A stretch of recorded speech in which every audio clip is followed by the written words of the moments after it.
Guess it's on me, huh? Guess it's on me. This mic's gonna have to get a little taller. Okay. I ran through this once last night with my son and my wife, and bear with me. Well, Connie made it very clear that she didn't want anybody eating her funeral food. No casseroles, no fruit salad, no buns in the church basement. Nothing tacky, not too much attention. I'd like to think that she would approve of the beautiful home we currently find ourselves in. A debt of gratitude to David and the entire Summit Manor team for hosting us, Peter and Linda Quinn for providing the iconic desserts, to my wife and my father for massively contributing to this life and this day, to my aunts Ann and Alice, my cousin Sarah, and our dear family friend Eileen and Sue for their words and perspective on the life that we are here to celebrate.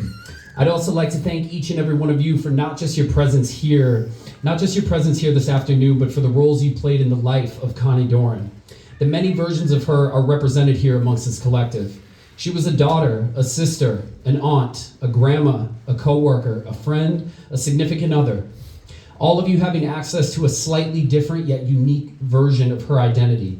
Yet, as her only child, this woman occupied a sacred and singular relationship to me, and that was the role of mother.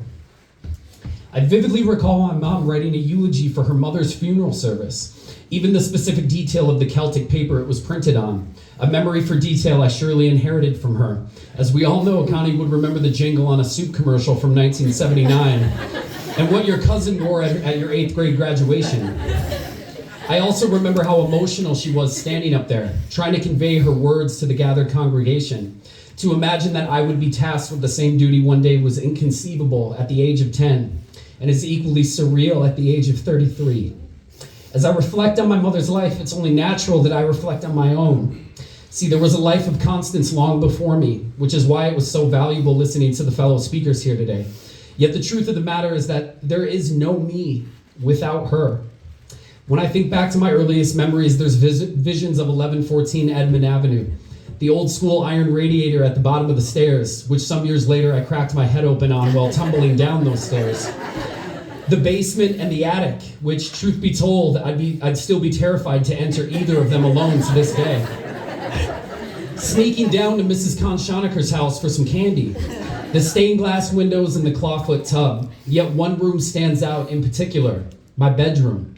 Adorably decorated with dinosaurs and Thomas the Train memorabilia. And a very nice looking bed.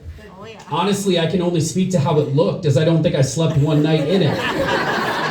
No, my preferred nest of slumber was the queen-size mattress right down the hall. The safest place in the world was snuggled in my mother's bed, in my mother's arms, and her voice reading the likes of Harold and the Purple Crayon, The Very Hungry Caterpillar, If You Give a Moose a Muffin, and many more. Beyond story time, movie night was a reoccurring pastime of our snuggle sessions. Beloved Disney classics, of course. Yet the most memorable for me was the Gene Kelly-led musicals of Singin' in the Rain, American in Paris, Anchors Away, to name a few. Considering my career trajectory, it's safe to say they had an impact on me. The books, the movies, the physical rooms may have changed throughout the years, yet me sleeping in her bed persisted for longer than I'd care to admit in front of all of you. As if most of you don't already have an idea. Let's just say the phrase mama's boy may have been appropriate. No matter how you knew her, it's almost impossible to mention Connie without mentioning her most cherished offering to anyone with a sweet tooth, the confections. Everyone here has certainly indulged in a baked good from my mother's kitchen. Some of you may even feeling well-versed in her collection. But let's be very clear about something. You're staring at the undisputed heavyweight champion of Connie's confection consumption. And thankfully, I was involved in dance and athletics, or the weight would have been a whole lot heavier. On any given day, at any given time, our oven would be cranked up, baking sheets and cooling racks out, and my mom at the helm making one of her numerous batches of cookies or bars. And though it was quite the sacrifice, I took on the burden and responsibility of being the royal food taster before any of you received your goodies. Even risking sickness and disease on occasion while ingesting raw cookie dough before it went into the oven. It was dangerous work, no doubt, but someone had to do it. Not to mention that I also had to temper demand out in the world, especially once December rolled around. Nathan, How's your mom's baking coming along? Hey, when can we expect those rum balls? Lines of inquiry such as this was commonplace among parents and friends at Larkin Dance Studio. This is to say nothing of the look on the faces of my school teachers when they realized my mother worked at the one and only Cafe Latte. Without fail, at some point during the school year, they would receive a doily-lined container of sweet bliss, and I hopefully would receive a few extra credit points on that final grade. All jokes aside, the idea of a store entitled Connie's Cards and Confections was floated in our house for many years. Though it never developed into a for-profit business, the ethos and the tangible goods of the idea were felt time and again by those in her life with treats and beautifully handwritten cards year after year. In the last few weeks, the road trip down memory lane has brought about the full scope of the human condition. As photos, belongings, memories have had me visiting and revisiting different chapters of my mom's journey, there is one continuous through line that truly weaves the tapestry of her life, her music. Rooted in late 70s and 80s funk, R&B, and soul, the pocket of her palette resided deep into the grooves of Midnight Stars, No Parking on the Dance Floor, the SOS Band's Take Your Time, and The Finest. Chic's Good Times, or otherwise known as Sporty Life, as my Uncle Bob will remember. Or Shalimar's A Night to Remember, to barely name a few. Icons were also to be found in this extensive catalog, such as Michael and Janet Jackson.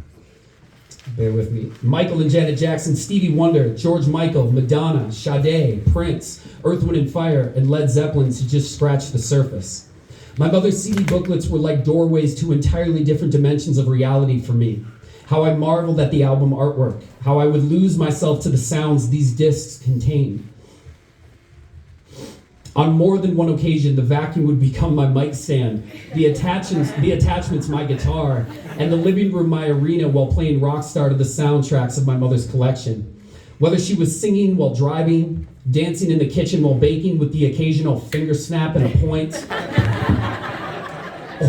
or curling her hair, gum popping, a potent scent of hairspray with her beautiful image staring back at her while getting ready in the mirror, the music and its necessity was loud and clear.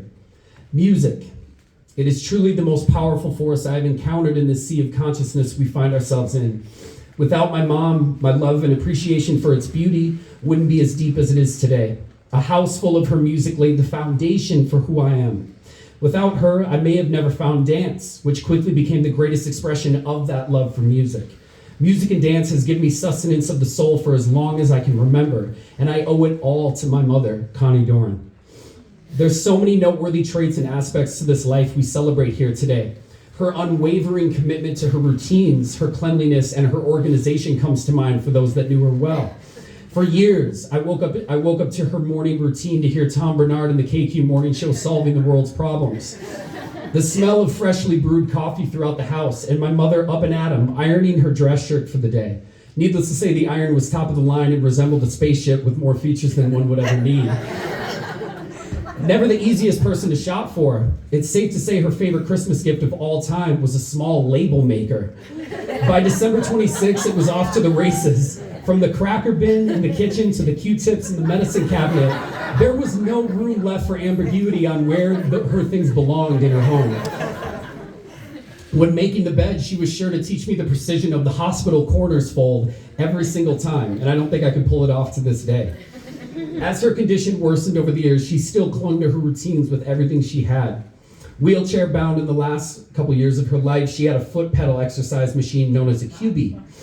On the night of March 30th, 3 days before she eventually passed, our family was called into the facility under the pretense that tonight could very well be the night. After hours of incoherence, labored breathing, and what was thought could be final goodbyes, she opened her eyes, motioned for water, looked at me, and asked if we should do a 10 or 20-minute QB.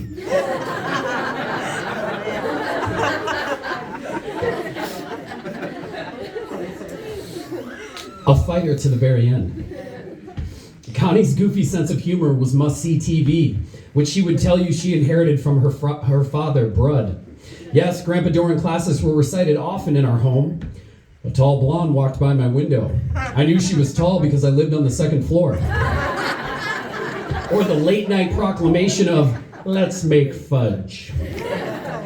Her endless stories and impersonations of regulars at Cafe Latte were truly book publishing material. Or the creative backstories of holiday characters such as Peppermint Patty being the first lesbian on TV. Or the angel on our Christmas tree, which was gifted to us, whose hand-stitched hair and dress was slightly misshapen. The obvious conclusion to draw for Connie was that the angel clearly had overserved herself with hard eggnog and was forever known as the drunken angel. Don't worry, there was a full voice and action accompanying the skit. And her laugh, that rich, authentic Connie laugh. Whether you found the joke or the scenario humorous, you couldn't help but have your spirits lifted by my mother's laugh. The cruel twist of fate is that around 2002, this joyous expression led to severe pressure in her head, which she inevitably learned was due to a substantial brain tumor. This led to the miracle 14-hour surgery that saved her life at the time. Yet slowly but surely, over the subsequent 20 years, my mother's brain and body started to and ultimately failed her.